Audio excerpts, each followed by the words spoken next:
Alright, welcome in everyone to A Programmer Plays Anodyne 2. In our previous episode, we made some pretty serious headway. We've gotten 24 cards. Wait, hold on, is that true? Do we have 24? Yeah, okay. In my head, I was like, we have 25, don't we? But no, 24. 24 makes sense. So the plan now, is to pop into the dream field. We stuck our face into this at the very tail end of last stream. Please enter another 3D area. Okay. Weird that. Huh. What's up, Sig? Thank you for lurking. Appreciate you being here. Alright, now let's try Dreamfield. Cool. So here we go. Dreamfield. My understanding is that this is kind of like a developer test area, sort of behind the scenes sort of bit. So let's check it out. Oh, hi. I'm Marishal Kitani. I'm far more reasonable than that muffin head doing meta info narrations back in New Zealand. I'm the historian here, keeping track of the creation of New Zealand. So welcome to one of the unzones. Sure, let's go with that term. We got an attorney living in these unzones, better make the most of it, right? Well, you can use the menu to return to New Zealand. Mystery person S wanted me to tell you that none of the unzones are canon. There's nothing to find. I wish I could find love. Ah, there I go again. Right. An unzone is a place transcending New Zealand. It is not deemed worthy by the two mystery persons M and S. That is, there are two creation myths. One that says the center created New Zealand, which is canon, and the other where M and S did it, which is meta.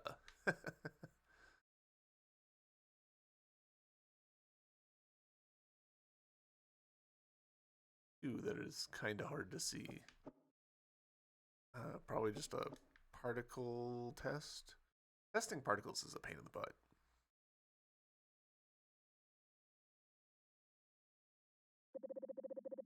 This is an architectural sketch by S. Is one of the inspirations for M's car wash in Blue Vale. The white field around you was used during the creation of Ride Scale. I hear it was a drag to make. There's nothing out there, but you can head to the green area to see more. That picture of a face is from when S was under a curse. We'll ignore it. It was used during time of creation, very advanced water tech. Oh, fun. Okay, so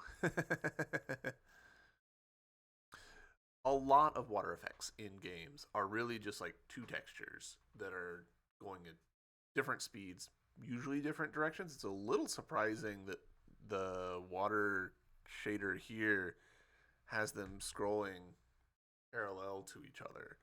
Um, this is actually a pretty good illustration of how you can make a water effect using two images because we've got something recognizable, the face here, to focus in on. And car wash sketches, yes.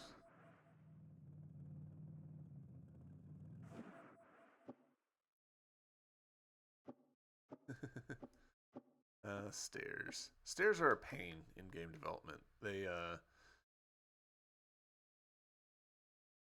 either you have to like do some special coding for stairs. Either you have to like treat your stairs as like a ramp, right? In which case your character doesn't move correctly on them, or you have to do some special coding, or you have to let the player just like jump up them really slowly and unpleasantly, like this one, which is probably why this is here and not in the game. Like this just feels clunky to use as a player. The ramp solution is pretty common. A lot of developers will use a ramp, but then use like a special little bit of collision on there to tell the player animation system, hey, you're on stairs, move a little bit differently. Because, we as humans, we've spent a lot of time around stairs. We know when, hey, that's not how feet and stairs work. So, yeah.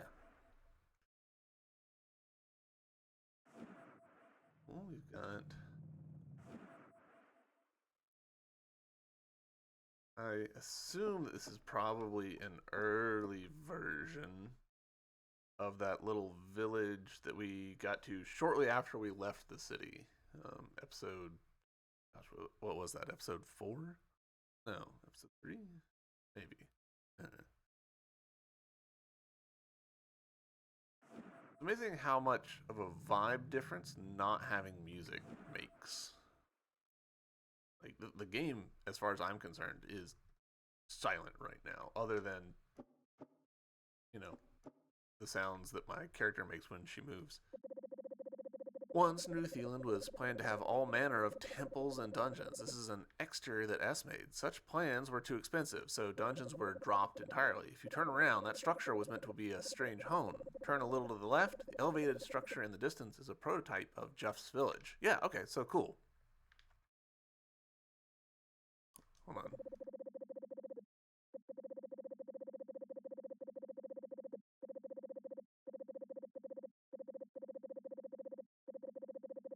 Okay, so they're giving me instructions to look at this and then turn left. So, okay, cool. Since the signs are omnidirectional, it makes it a little tricky to tell directions, I imagine. Feature screenshot of the word high in world geometry. Yeah, just sort of standard area blocking here. And then this would have been like an entrance, probably.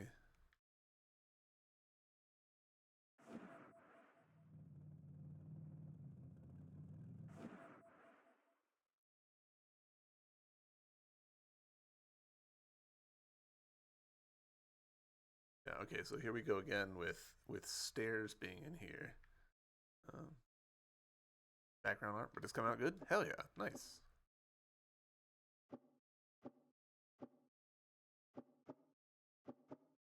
This is kind of, oh, look.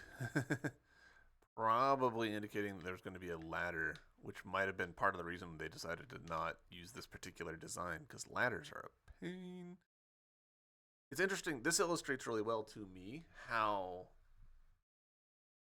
you need interesting details to get players to interact with spaces. Otherwise, they just like cull them out, and then the space becomes really simplistic, even though it's not. Case in point, I jumped up these stairs and immediately went over here. I didn't go into this space at all. And so the house effectively becomes much smaller than it actually is, um, which sometimes is good, but a lot of times it's bad because it means that you're spending time and effort making space that players just discount. They forget that it even exists.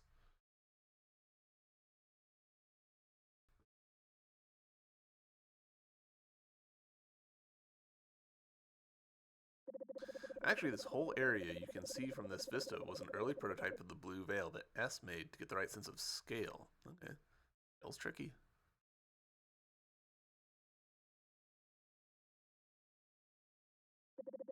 Another area S made, perhaps someone lived at the top, but these types of places proved too expensive to make if only one nano point would be in it. Alas, it was doomed to this unzone. S quite liked the coziness and sense of climbing you get from it. Nova egg, blah blah blah.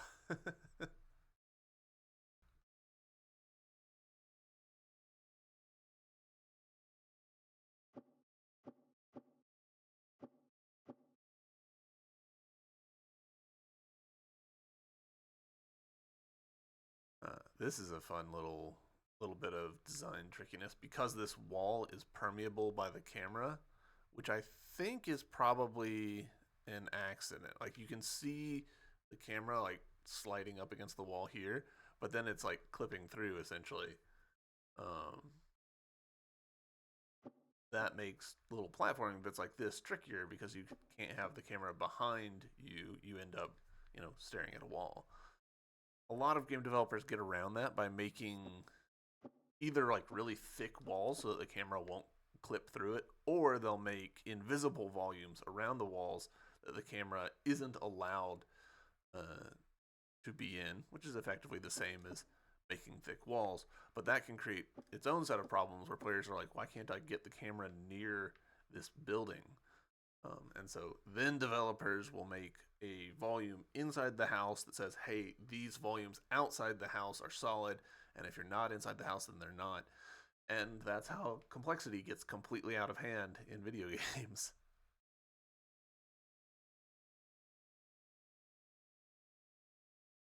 Interesting. This whole area intended to be like, this is how much volume space we'll have. What happens if we drive off? Imagine nothing. Oh, no. We actually do have some sort of minimum height rule in place. Cool.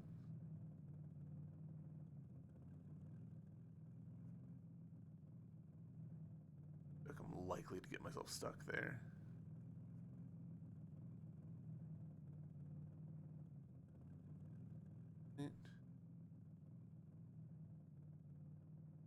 Kind of looks like that might be it for this area. Um,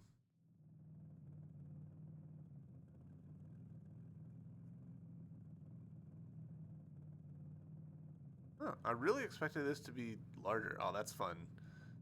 Because of the angle we're viewing it at, we can't see the ground. All right, well. Oh, okay. New MetaCoin stuff. Sure, we'll purchase this. Have a MetaClean day.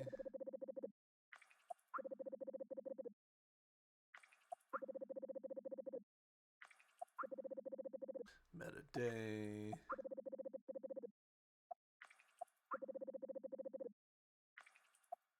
All right, so we now finally know what the blocker was for us getting all of these meta coins spent, which does mean that we're now kind of in a weird spot with having collected so many of them and not having been purchasing them.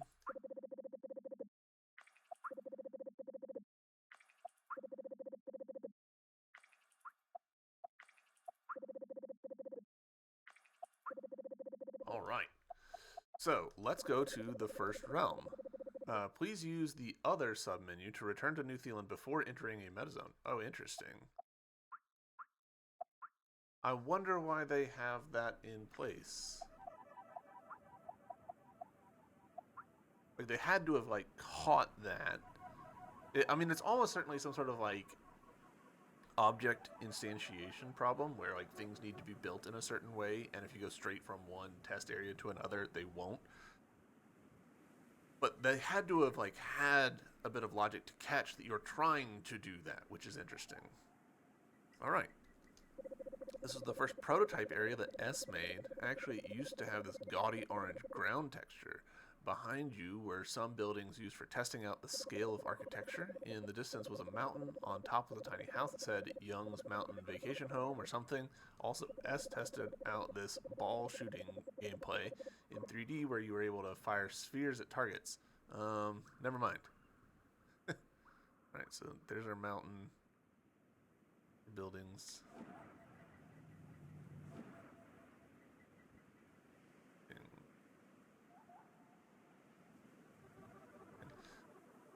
Slightly surprised at the fog effect going on in here. Is the game... I feel like I haven't noticed fog in this game in the overworld, but maybe that's me not paying attention.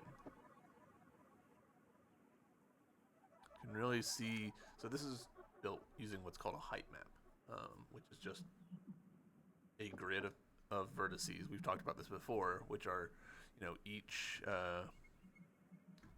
one has a vertical Y position, and so you can just use a texture to raise them up really easily. We can see the thing that I've talked about before with how some corners go diagonal and other corners go jaggy because of how the lines work here, which is fun and interesting.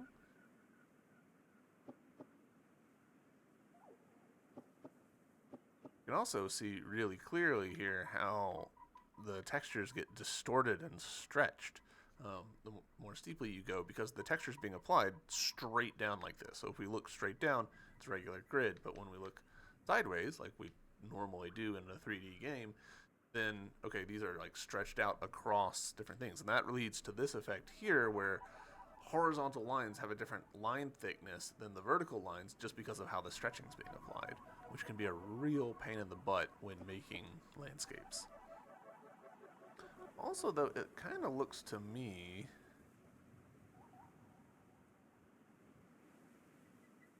I think there's some slightly funky stuff happening with the way that the shadow maps are being rendered. Like we can see here these little like diagonal lines here.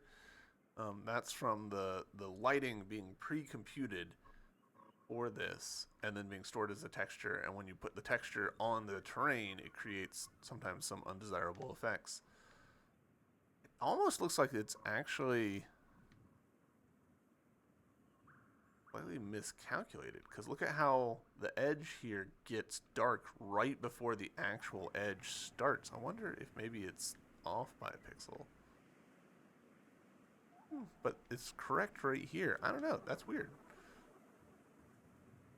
Alright, I want to see what that is.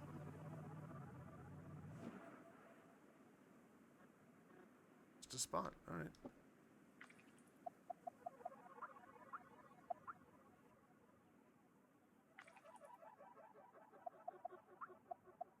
I really appreciate, by the way, that there are little red dots. So, like, we've seen these two. We haven't seen this one. So, that gives us, like, a little checkpoint of things that we've interacted with in red. I'm debating about how much of this episode should be this. I might just make this a short episode that is just this. Welcome to S's earliest prototype of Sinnoh, a cylindrical cave in which the sectors of the city are split up into height levels. S still really likes it and thinks it might have been faster to make, but it does feel far smaller than the final Sinnoh. The area is the governmental area, which has the elevator and entrance to Center Sanctuary.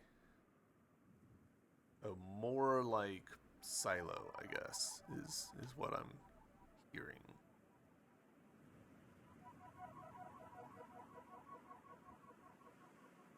Before the outer road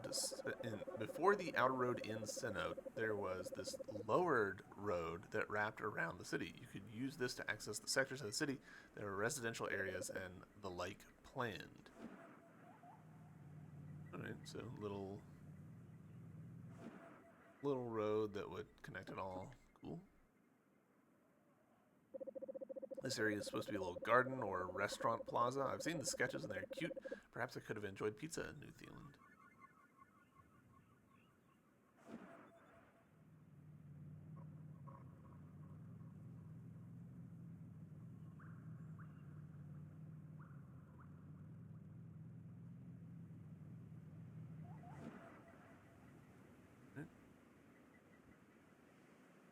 I kind of wish I could toggle on wireframe mode, because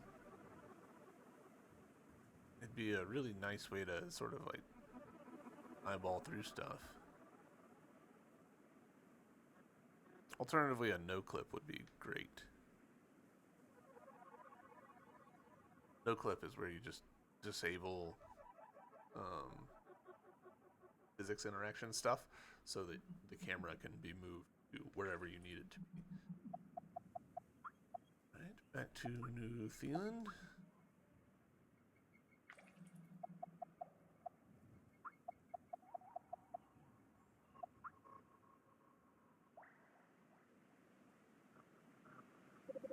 Whenever I feel sad, I come here to feel empty. Ugh, that was dark. This is the second version of Sinnoh. S made this based on M's concept art. There isn't much here, but you can feel the general structure. I am fond of the central roundabout thing that was going to lead to Center Sanctuary.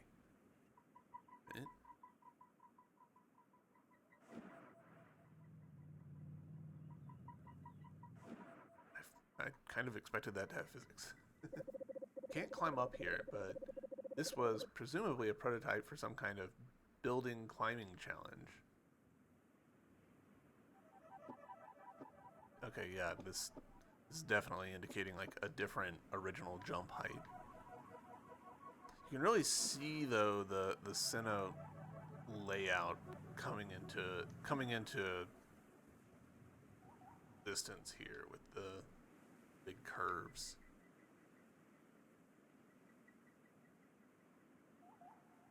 Trying to get a better look at this. So downtown residential commercial. Yeah. Apparently, M&S had trouble figuring out how to make the elevator work. Eventually, they decided just to make an elevator platform and not sweat the details of it going to the center sanctuary. Easy.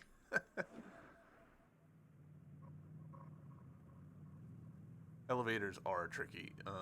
If your physics engine isn't like pretty solid, um, elevators are exactly the kind of thing that will reveal problems in them with stuff clipping through or being really jittery.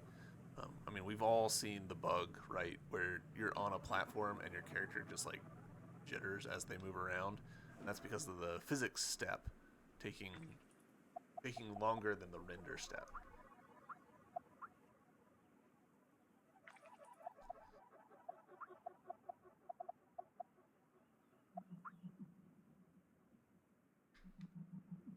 Okay, yeah, and you can really see it starting to come together now. Starting to look familiar, eh? I don't really know when or why M decided to move on to the final version, but this old version with the rough areas of Sinnoh is here for you to explore. As you can see, the central elevator and parks were still to be roughed out. There are pillar supports running from the ground to the ceiling too, which were removed, and even various structures built over the road. By the way, there are no other meta info points here. I appreciate them being like pretty transparent about like, hey, you're not gonna find any collectibles here. Also, you're not gonna find any more like notes here. Like they're really trying to like set expectations. I imagine they were worried about people like really poking around really thoroughly and then being disappointed. Oh, interesting. I wonder the way that they phrased that kind of suggests some stuff about the workflow. I don't know when or why M decided to move on to the final version, but this old version with the rough areas of Sinnoh. That to me suggests that they were like making separate scenes or different versions of it, as opposed to having one scene that you update like source control, whether that's SVN, Subversion, Git, whatever.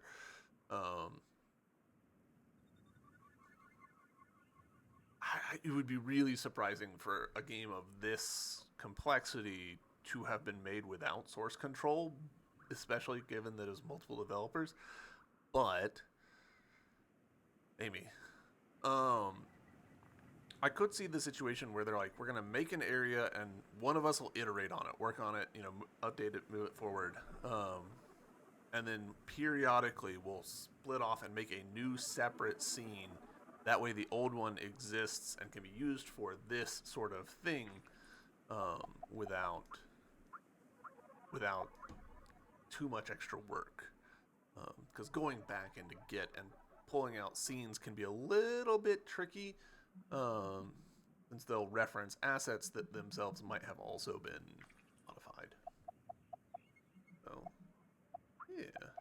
We'll do a couple more. I think what we'll do is we'll do a short episode here of me looking at the MetaClean stuff. Whoa, that is somewhat terrifying.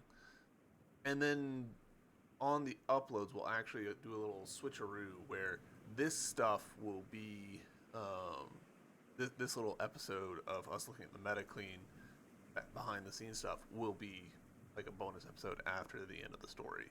I think that'll work a little bit better for YouTube. Them holding still actually does give us a better look at them, and this is a pretty good character model. Like I like this design.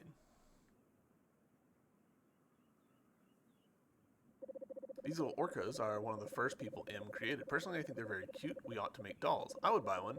Not on this page chick, though. Enjoy the cute. Got us a little fence. Oh, fun. One-way physics. I wonder how they implemented that. There's several ways to do that, and they're often a pain. One-way physics are pretty useful for platformers, obviously. You know, having platforms that you can jump up on, but then you don't fall through. Um, they do introduce a lot of complexity.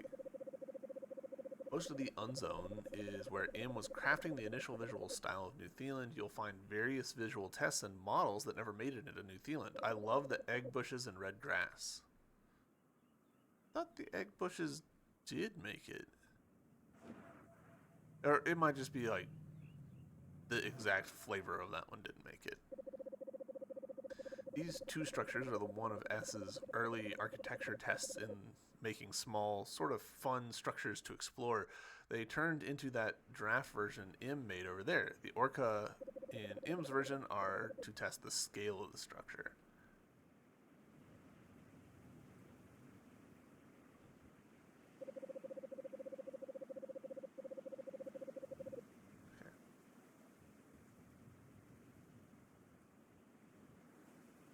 Little floating concept art paintings are fun.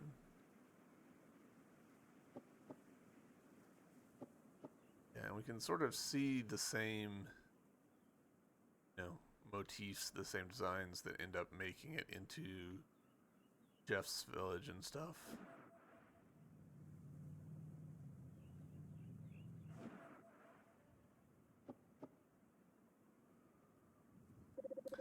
Mystery pole. Mystery pole. It's a mystery, and it's a pole. Like my new song? This pole actually doesn't do anything. I just thought a song might make things more fun. A weird bit of geometry. Welcome to the corner. Haha, get it? Like the center, but I like to come here sometimes and stare into the distance. Interesting to see how those the concept art paintings are not being affected by the fog. Or maybe they are and it's just calculating kind of in a surprising way. This is what's called Z fighting, where two planes exist at exactly the same position in space, and so when you render, it's kind of up to just chance as to which one uh, gets rendered on top of which other one. Sometimes, every once in a while, a developer will use Z fighting in an interesting way to like blend stuff, but usually it's just an error, and it's usually quite distracting. The light pole. Oh man, I didn't even notice the giant, slightly animated character in the background. What is happening with this character? I mean, it's us, obviously, but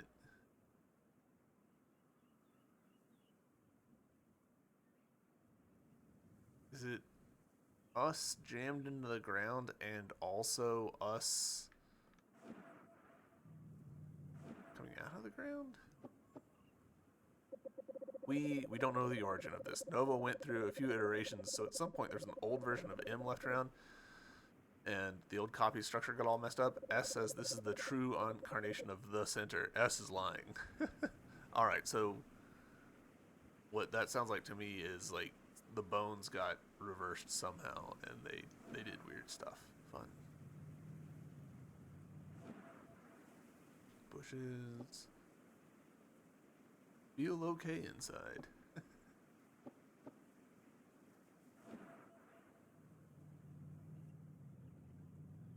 All right, yeah, and here we can see, you know, art stuff getting pumped up a lot. Um, we're leaving gray box staging in favor of like actually doing art test stuff. It's fun though, like seeing how the gray box goes directly to the rough version of the art. Like we can see that arch right there above our head, And then here's that arch again, but prettied up a little bit. Cool. All right.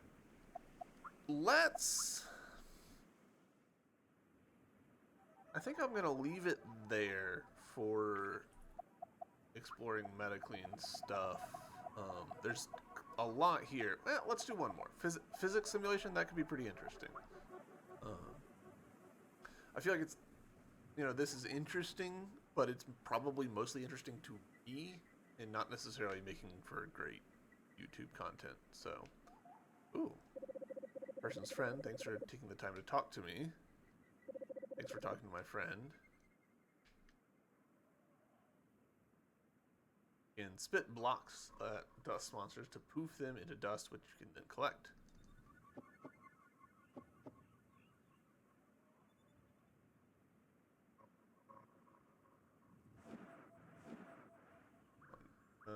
Bring the camera in. There's a cone of suckage. The closer and more central, the more powerful the suck. Does Nano get stuffed with objects like blank, or do objects stick to their mouth? Probably swallow like blank and get bigger and stop being able to suck. So, design sketch stuff. We'll go ahead and read this. Test tested platforming cameras and even going 2D to 3D to 2D, but none of the area transitions work. What a cozy and quiet area. This reminds me of book stacks in libraries. I was like, I'm done. I have that sentence buffered in my head. I did not have that sentence buffered in my head. TNT blocks can blow up radius of other blocks and enemies. Drop down until you hit a wall, can suck up stuff and destroy breakable walls to progress deeper. Fish attack you, IDK, what sucking up fish would do, not super developed idea. Up, but they don't fill you because you swallow them, such as the ability to destroy drops by blank. With Mega Suck, can swallow multiple objects to create a bigger and bigger projectile.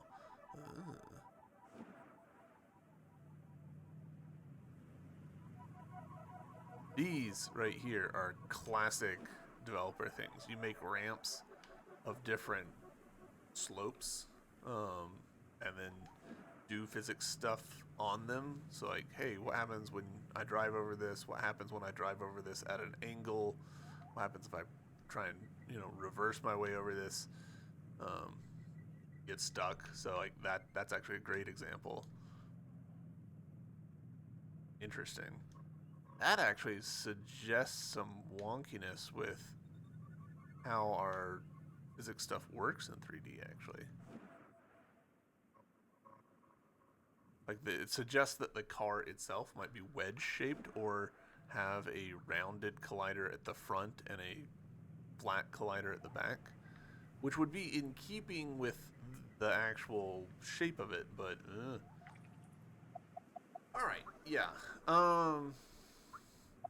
Let's call this little MetaClean info episode done here. YouTube, I hope you guys enjoyed this little look behind the scenes with me.